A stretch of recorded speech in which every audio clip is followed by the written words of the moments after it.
Basically, ladies and gentlemen, we are not being pessimistic. We are being realistic. We are not being afraid, but we are being careful on every step we take.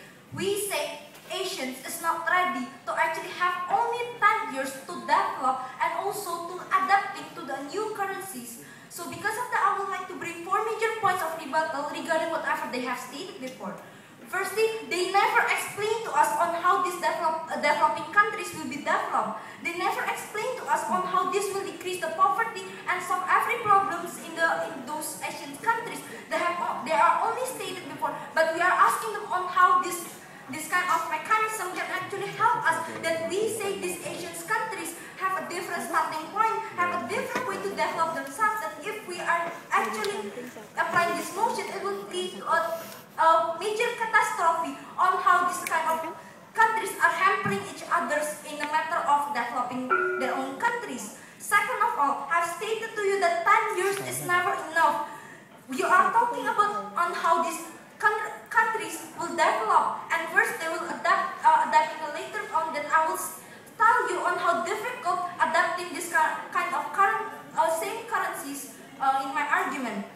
And also they stated about the Malaysia's and Indonesia's problem on how they're fighting some, but we don't see that actually by applying the same currencies towards Indonesia and Malaysia can actually solve their fighting problems. The problem doesn't lie on the different currencies. It's a major different problem on how Malaysia and Indonesia are having problems. So we cannot take that point at all. Fourth of all, they are talking about export and import and also about trading. We say even without this same of currency, trading is still there.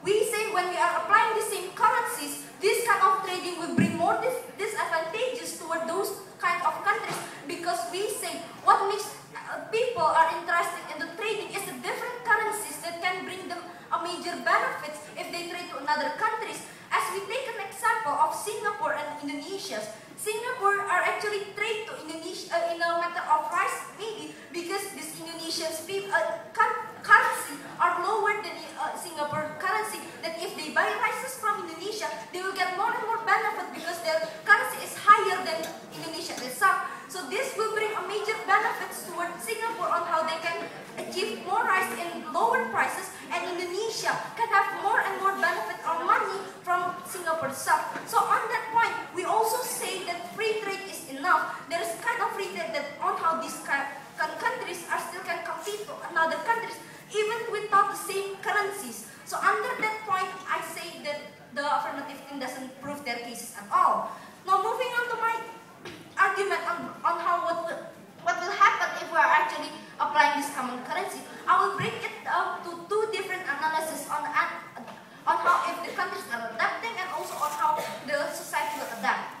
Firstly, these countries are not developed countries. These countries are no euro. These countries are developed countries are Asian. The developing countries are Asian. They are each, and these African countries have their rights to develop in their own way. These kind of countries have their own starting point and have their own capability on making themselves develop. That if we apply these motions, it will hamper the development of each countries. On the higher countries will actually be brought down, and these smaller countries that are not capable to be in the same level as the high countries will be pushed down, will be forced up, to actually gain the same level of those developed countries as in Singapore. How can you expect from another countries that if we say have a differences in the currency to actually we push them down, push them up when they are not ready? The government, when we are actually applying these motions, this whole society needs to adapt to the new currencies. The government must do something. Firstly, the government must arrange the value of each thing spread in the whole nations. Secondly, the government must arrange the value in each and every bank in each nation. That it will take a long time. Different difficulties for them to adapt. Thirdly, they must make a new arrangement on prices that will be used in the future when these motions are applied. This are not as easy as changes your baby's diaper. When you are changes currencies on each country, it will create more difficulties that it is not as easy to No, sir. When you are talking about making a common currencies, you cannot actually take one country to standardize. We should make a lot of countries to standardize their own currencies, making the average of those countries. That then we make this kind of currencies equal in the terms of value. If your country's now is below the average that are given by the country ASEAN, your value of your country is forced to go up.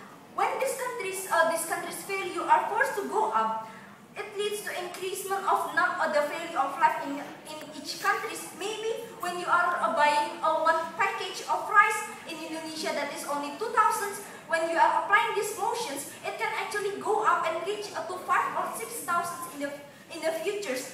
That if we take another countries, if the value of your countries is upper than the average, this will force the value of those countries to actually go down, and it leads to the decreasement of value of life in those countries.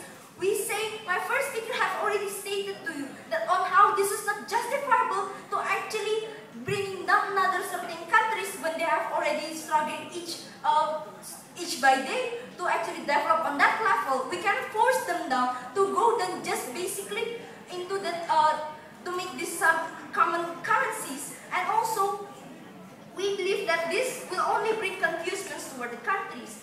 We are also asking on how about the remote area in certain countries. If we take an examples on Indonesia, we can see there's a big major differences about the prices in Bali and also prices in Papua. We say this kind of things.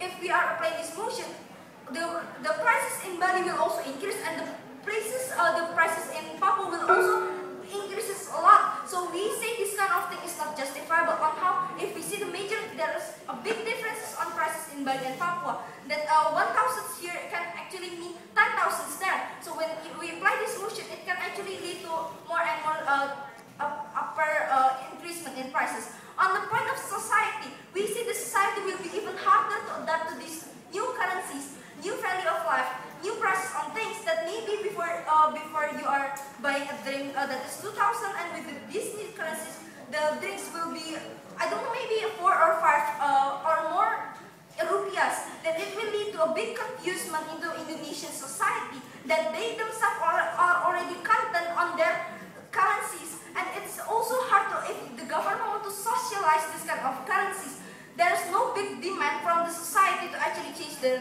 new currency. There are no big demand from these countries to actually stabilize to making the same currencies. So under that point, we have proven to you on how this is not justifiable to drag down nor push down the countries to be stabilized in the same level, and on how this kind of things will lead to a major confusion into the countries and also into the society. We back to oppose.